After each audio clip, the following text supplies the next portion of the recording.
आपल्याला काय चिन्ह मिळालंय, काय प्रतिक्रिया द्याल आज? अ, मला रोड रोलर हे चिन्ह मिळालं आणि जालना लोकसभेमध्ये जे भ्रष्टाचाराचे प्रचंड असे खड्डे पडलेत आणि दडपशाहीचे हुकुमशाहीचे दगड ते सामान्य माणसाच्या रस्त्यामध्ये अडथळा बनतायत. सामान्य जनतेच्या जीवनामध्ये या दगडांनी जो एक भीती निर्माण केलेली आहे, हे सगळे दडपशाहीचे दगड या भ्रष्टाचाराच्या खड्ड्यामध्ये दाबून समानतेचा आणि भयमुक्त रस्ता निर्माण करण्याचं काम या लोकसभेच्या निवडणुकीमध्ये होईल.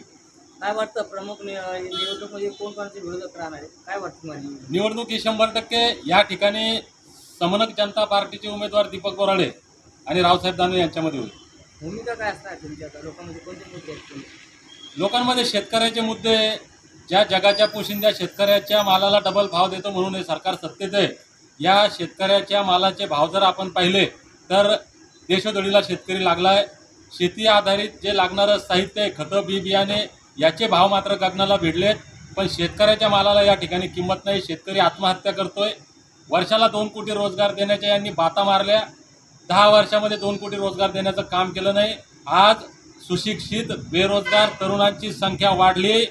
प्रचंड अशी मानसिकता त्या तरुणांची खालावलेली आहे. या जालन्यामध्ये प्रचंड दडपशाही हुकुमशाही चालली आहे. हे सगळे मुद्दे घेऊन या ठिकाणी आम्ही निवडणुकीच्या रिंगणामध्ये आहोत.